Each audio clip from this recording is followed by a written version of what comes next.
Good afternoon, ladies and gentlemen, and welcome back to the Forged Alliance Forever promotional series with me, your host, Guile. And I'd like to start by saying a huge thank you to everyone for your words of support and encouragement in the comments section of my last video that was out the day before yesterday, and also in personal messages that you've been sending me upon my return. It's always appreciated. Thank you also to everyone who's been sending me replays, of which this is one of them. We're going to jump straight in. The more astute of you will realize immediately that the map is Canis River. However, it is Canis River with a twist. This is obviously typically a 1v1 map, but this has been modified to a 4v4 format. Lots of players in a very tight space, should escalate quickly, and I'm excited about it. Let's introduce you guys to the teams. Up here on Team 1, we have BRS and a whole load of letters and numbers, which I can't read because I'm dyslexic, and it's probably spelled something clever, but I'm not even going to try. So I'm going to call him DC. Apologies to you, pal, if I've offended. To the right of him, I have my good friend and fellow caster, TA for Life. He's actually the guy who sent me this video. We'll have to see how he does, because TA for Life is a pretty modest person. He doesn't usually like sending me videos or replays in which he wins. So I'm desperately hoping that this is one of them, because it's a pretty unfair representation, pal. You keep sending me ones where you lose when you're clearly winning loads of matches, otherwise you wouldn't be so high up the rankings. Those two guys, incidentally, are going Aeon. To the right of them, we have the one and only Illuminate One, who's also a member of BRS, and potentially bearing any full frontal attacks at the front of their base will be Artifacts, whose ACU is already on the move to the middle. He's going FIM. Down here on team number 2, we have one and only Phoenix. He's also going FIM. Down at the bottom left, we have Clan Tags Uber, who is fabricating carbon-based materials. He's got that mod on which says loads of funny stuff. Love it. And he's going to be going Cybrin, the only Cybrin on the map.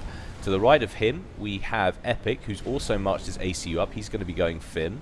And also going FIM is Tisba. So we've got a lot of FIM. It looks like, what, 1, 2, 3, 4, 5 FIM on this map. I guess it's probably a pretty good call, because you've got this river down the middle, and it's nice to have that huge advantage of the floating T1 artillery, do lots and lots of damage, and go anywhere. So I completely understand why people are making that choice on this map, and it's a pretty good one as far as I'm concerned. So the obligatory land scouts and assault bots have gone out from both sets of teams. DC is making some advances at the bottom here. He's going to take out that engineer and do that early deny on that building, the building of that mass extractor. Maybe take another one with him, unless it does go down, but this PD is going to go up and save any other engineers from going down. Wall sections going up, protecting them.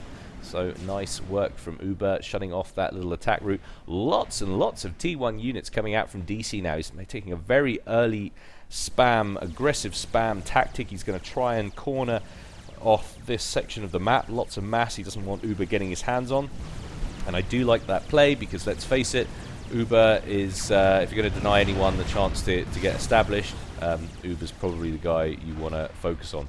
Meanwhile, we've got 2 of Team 2's ACUs in close proximity, building what looks like a sort of a forward factory base, obviously trying to corner off this section of the map, make sure that the front is up here instead of on their main base, which I like. It's always a good tactic if you can make it work.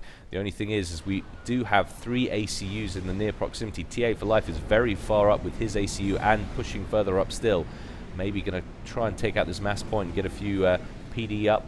Artifacts is also quite far up, and he's also upgrading. That's either probably going to be a T2 or a gun upgrade. We'll have to keep an eye on that and see what he does. That could be very nasty if he gets into any comm battles.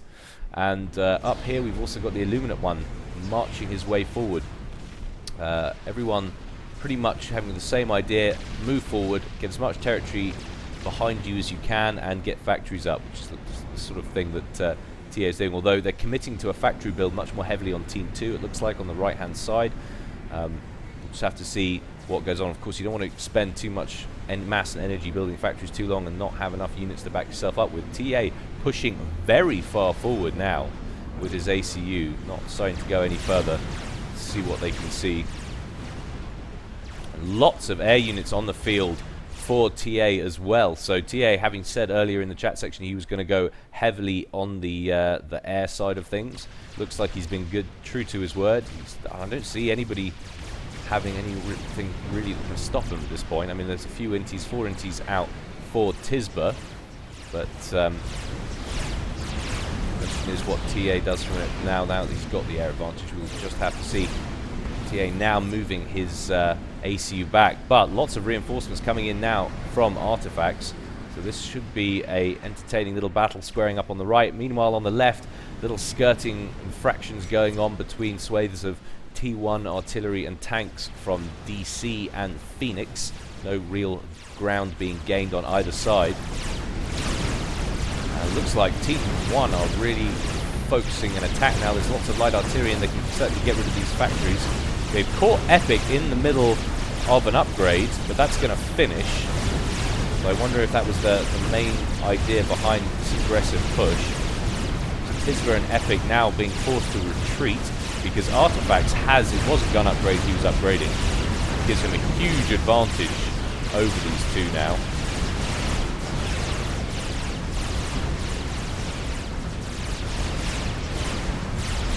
Lovely little building, sort of mini factory buildings going up, trying to impede the progress of Artifact's ACU because he's following them. To be honest, at this point, I think I'd just be running. I don't know if they're going to get away from this. Spectres coming in now from TA as well. And that looks like he's done for. Another little factory going up there, trying to slow up, and another one trying to slow up Artifacts, but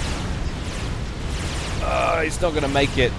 Not going to make it, and Tisberg goes down, and if he's not careful, Epic will follow very, very soon. And that is going to be a huge blow for Team 2. Will they get Artifacts as well? No, they won't. Artifacts down to sort of 1,300 hit points or so, but it's enough to keep him alive. And lots of gunships on the field as well now. For Team 1, you've got to feel that puts Team 2 at a significant disadvantage. I mean, if you're looking for a silver lining, is the fact that these guys will obviously have access to this mass now, and Uber is a pretty cool character under pressure when he's got access to resources, but still, I wouldn't fancy their chances. It's a huge, huge blow, losing half your team that early on in the 10-minute mark.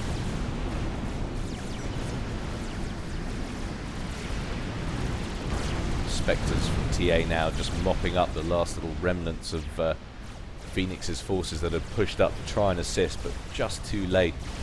Lots and lots of land factories have been produced now from Artifacts, so Artifacts is going to clearly focus on a very spam-heavy build. And DC pushing very heavily into what was pretty secure tag Uber territory.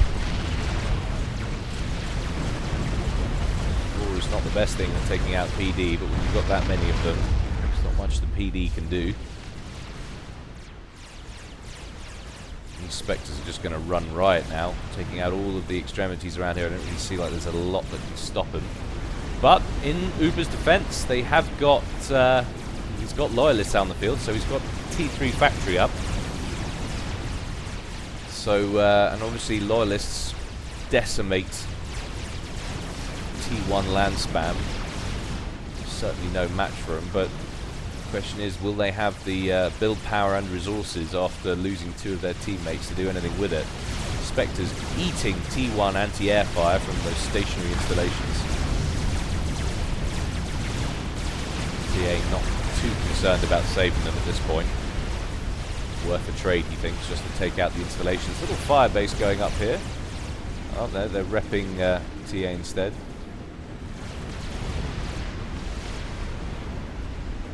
T2 factory up here, nicely rolling out shield gens for a little bit of protection. Lots and lots of units in the middle now, and you can just see why everyone was so keen on going FIM on this map. It's excellent to be able to have that kind of mobility with your units, especially with something so damaging as T1 RT, for their cost anyway. Loyalists now on the field for Tag Uber, 5 of them pushing up into this middle section, not going to push any further. And he's also got bangers on the field, so he's recognised the threat from the gunships from TA. The question is, will it be enough? DC is now also producing Spectres, so there's going to be a lot of gunship power on the field. The question is, will Uber be able to synthesize enough of them quickly enough? The problem is that he's only sitting on one T3 factory at the moment that can produce either the Banger or the Loyalist, and he really needs to get another factory up to T2 so he can have them running constantly if he's going to make any real headway with this ground army he's trying to amass. No, they are producing some kind of stationary base. I thought it was probably a good idea, since this, like, they're keeping their commanders stationary at this point. Lots of shields going up, and TA has started some attack missile launchers. They're now up and running, and Artifacts is helping with the missile construction in those silos. TA has paused on an upgrade to see what he's doing with that. So obviously get those attack missiles up and running. Probably going to do some assassination. I don't see that they've got a lot that can deal with it. They've got attack missile defense there.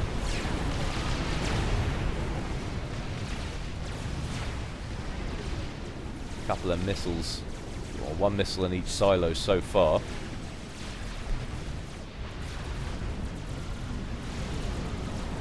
Nothing of any great note going on in the main bases. Attack missiles now incoming from Team 1, while simultaneously syncing up with that little land assault from Artifacts, but his units are going to get... They've done pretty good damage, to be fair, along with attack missiles, but they're going to get quickly dispatched by the siege tanks from Phoenix. So Phoenix is now up to T3 land as well.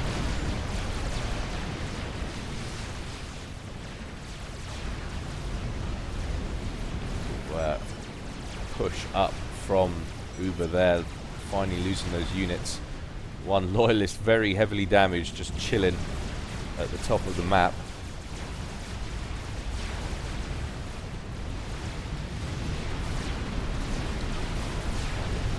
To be honest, you sort of get the feeling that Team 1 has done enough to win this. Really just a matter of time. I mean, I don't want to write them off too early, Team 2. As like I say, I have seen Uber do some pretty special things in the past, but I mean, with this level of map control, I think there's just too many resources going to Team 1, and Team 2 is just too starved to be able to keep up with it. Illuminate 1 now advancing on 3 siege tanks. He must be pretty confident of his abilities. Nice overcharge, taking out 2 of them there, and obviously he looks like he's got a nano repair, he's got the gun upgrade. So that is a battle-hardened ACU. What has he got on there? Let's have a quick look. So he's got the nano repair, he's got T3, and he's got the gun upgrade. So looking pretty good from that point of view. He's not afraid of a lot. Shoving up a stealth gen. So it looks like he's moving forward his fire base, really trying to cordon off even more of the map from Team 2. Swift winds coming in to deal some damage to what's left of Team 2's Air Force. Got T3 air on the field now for the Illuminate 1, so really, and DC as well is also pumping out air superiority, and a GC that's up and running and incoming to the base of Team 2's base. That's probably going to spell the end of Team 2. I really don't see they've got anything that they can deal with. They've got no significant banks of shielding or T2 point defense or any experimentals of their own that they can use to fend that off with. So it's all a question of when they notice it and how. An ominous dot just coming down the edge there. And of course, that might not seem significant when you're focusing on all of this going on right at the foot of your base, but to be honest, I'm not sure they'd be able to stop it even if they knew what it was. Whilst looking daunting, this little Loyalist army, it's not going to last very long against the GC, but the GC has bypassed it anyway. Restore is out on the field as well for DC, so DC is pretty dangerous right now. Lovely little shield creep going on, shield PD creep as well, exchanging fire at the top of this base. Question is, how long will it take them to realise what's going on when that building starts to be vaporised? It's going to load up on kills with all those engineers stacked around the T3 factory. You need to get your commander out of there, Uber. Oh no, stuck on engineers. Run, run, run, run, run, run, run. Oh dear. Monkey Lord out on the field for Uber, but that's not going to be enough to save his cob. And Uber gets incinerated. The GC will go down, of course. It wouldn't be a match for the Monkey Lord. It would be a match, sorry, for the Monkey Lord if it was one-on-one, but obviously focusing the laser firepower on the commander, which was definitely the right decision. How could both miss that? Yeah, well, you kind of busy, in fairness, Uber.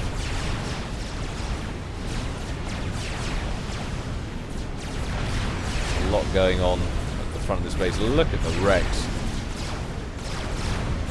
Nasty little PD creep going on now. 2-on-1.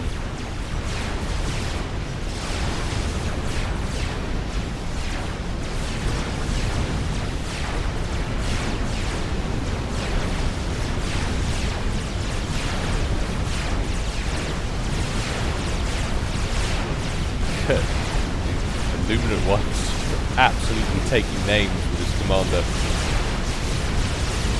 Now bringing some units forward, help take the shields down.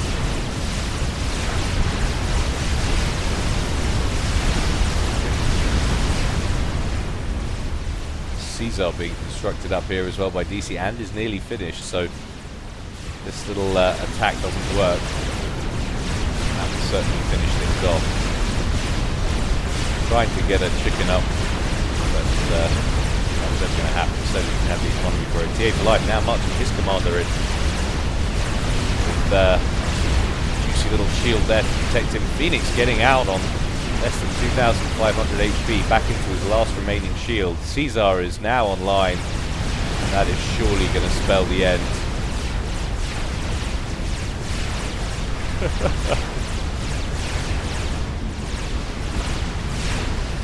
Oh, you're so dead.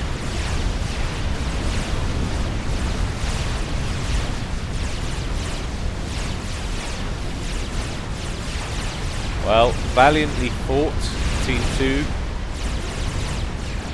Nicely played. And boom. Well, I can't believe it. TA for Life actually sent me a replay where he won. Good on you. We'd like to see more of those, TA, because we know you're winning. We've seen your global ranking score, so more of those, please.